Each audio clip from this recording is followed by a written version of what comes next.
Imagine living in Portugal, working from a beachside cafe. If you're earning over 3,300 euros monthly as a remote worker, Portugal's new D8 visa could turn this dream into reality. But there's a catch.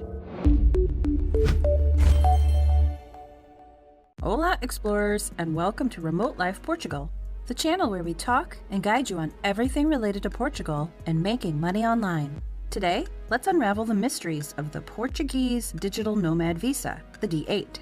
We'll dive into its requirements, process, and how it differs from the often confused D7 visa. Stay tuned because later in this video, I'll reveal a little-known tip about the D8 visa application process that could save you a lot of time and hassle. The D7 visa. Before the introduction of the new Digital Nomad Visa, D8, in Portugal on October 30th, 2022, there was a visa type known as the D7. The D7 visa was primarily designed for people earning passive income who desired to establish residence in Portugal. This included those who generated income without being actively employed, such as retirees or individuals with investments. Many digital nomads could not obtain the D7 visa because they do not qualify for it since they are active workers and their source of income isn't passive.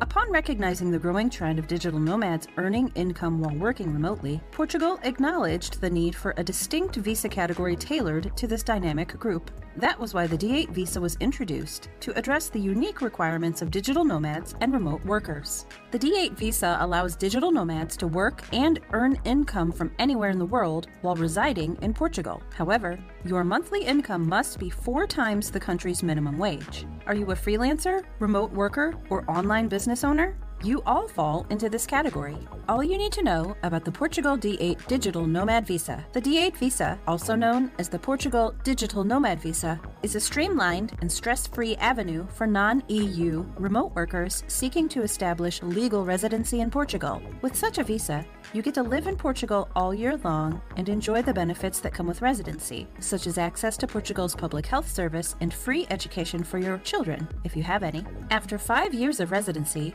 you are qualified to apply for Portuguese citizenship, which means obtaining an EU passport. And you know what? With that passport, you can live, work, and retire anywhere in the EU. Additionally, if you wish to bring a dependent spouse, you are required to have a savings balance of at least 8,460 euros. Now, when applying, be careful to state the type of visa you want, because the Portugal Digital Nomad Visa has 2 categories: the short-stay visa and the long-stay visa. Why is this so important? Only the long-term visa ultimately allows you to obtain a permanent residency or citizenship. I'll explain that shortly. Short-stay D8 visa. The short-stay visa is a viable option for those seeking a simpler process and a shorter stay. It's otherwise known as a 1-year temporary stay visa.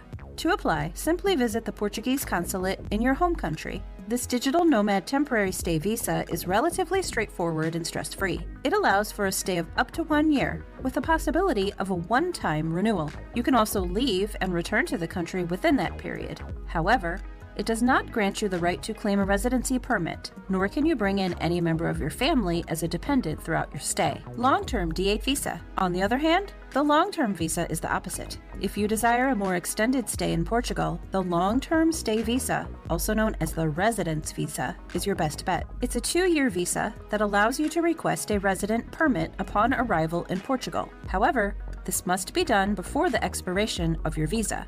Aside from the fact that this type of visa allows you to request permanent residency or citizenship in Portugal after 5 years, the visa permits family reunification. So, your spouse, dependents, and parents can reside in Portugal with you. The process for obtaining both visas is similar and requires the submission of almost the same documents. Both visas grant you the privilege of visa-free entry to other Schengen countries. You've got access to healthcare and lots more. How do you go about the application process? What are the steps to take? Before we go into that, here is a quick recap on the distinction between the D7 visa and the D8. The D7 is for those with a passive income, such as a pension, dividends, or income from a rental property of more than 820 euros per month as of 2024. The D8 is for those with an actively earned income from a remote job of more than 3,300 euros net per month. So don't get confused when you see outdated information on some websites. And make sure to like and subscribe so you are always informed of the latest news.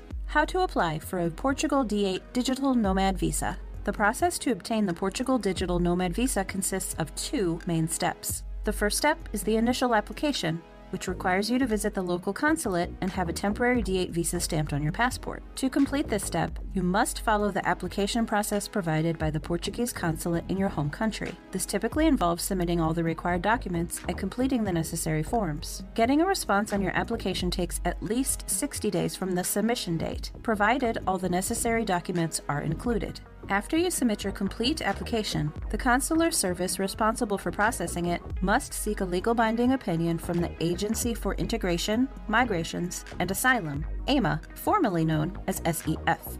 This step is important to ensure a comprehensive and lawful evaluation of your application. Once a positive response from AMA is received, you will be asked to send your passport to the embassy. Afterward, a visa will be added to one of the pages of your passport, officially approving your stay in Portugal under the D8 visa category. The second step of the process is upon arrival in Portugal. If you travel to Portugal using a temporary D8 visa, you must visit the immigration department to convert the temporary visa into a residence permit of 1 year. This permit is renewable for successive periods of 2 years. During this visit, fingerprints and photos will be collected in addition to the original documents previously submitted at the local consulate back in your country during the application. Documents for Portugal D8 Visa. Speaking of documents, let me highlight all the necessary ones to submit during the application. Honestly, the list can be intimidating and overwhelming, but if you plan well in advance and have the money, you should have everything ready in 3 to 6 months. So, for your application file, you must include a filled application form available on the website, a valid passport or another acceptable travel document, motivation letter, why you want to move to Portugal, travel insurance covering all medical expenses, including urgent medical assistance and potential repatriation, flight itinerary, I mean a reservation, not the actual ticket, proof of accommodation. For short-term stay, you need to provide proof of a 4-month lease. For the long-term visa, you need to provide proof of a 12-month lease, 2 passport photographs with a blank background, proof of health insurance coverage worth 30,000 euros. By the way, we have the best option for you. Find the link in the description. Criminal records from all the countries lived in for over 3 months in the past 5 years. Portuguese bank account with a reasonable amount deposited. Some companies online can get this done for you, including an NIF number. There is some debate about whether this is needed, but many Portuguese immigration lawyers recommend obtaining an NIF when applying for a digital nomad visa. Either way, you can easily obtain it online on the official Portuguese site for as little as 100 euros. In addition to meeting the minimum income requirements, one of the most challenging criteria will likely be how to open a Portuguese bank account, if specified by the Portuguese embassy in your country. Another requirement is providing proof of accommodation in Portugal. However, there are companies available that can assist you in remotely opening a Portuguese bank account. As for the proof of accommodation, you either visit Portugal and rent an apartment in person or rent through an agent without seeing the property beforehand. Considering the stress and fear of being scammed, you may prefer to opt for a visiting visa instead of getting worked up about the whole process. But here is what you do not know. Just like every other Schengen country, a visiting visa only allows you to stay a maximum of 90 days per 180 days. That means you can live in Portugal for 3 months, but have to leave the Schengen area for another 3 months before you can come back again. 3 months is enough time for many people, but if you fall in love with Portugal and make friends here, it can be heartbreaking if you have to leave.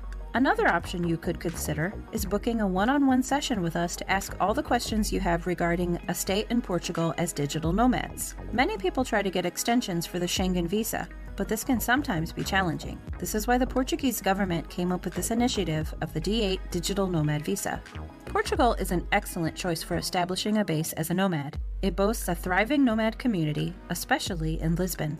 The favorable weather, stunning beaches, and high quality of life further add to its appeal. The benefits of living in Portugal as a digital nomad are endless. You've got the NHR tax regime, the possibility of applying for Portuguese citizenship after 5 years, and access to Portugal's public and private health systems. How about Portugal's seemingly positive attitude to cryptocurrencies like Bitcoin? You've got almost nothing to worry about. Understanding the processes and procedures for getting a D8 Digital Nomad Visa will make your move to Portugal seamless. Also, make sure you get all the documents outlined in this video ready to facilitate the ease of your application to avoid rejection. And since you're coming to Portugal soon, it's important to get a real picture of the cost of living this year so you don't have unwanted surprises. That's why we made this video, and you can watch it next. We'll see you there. Ciao!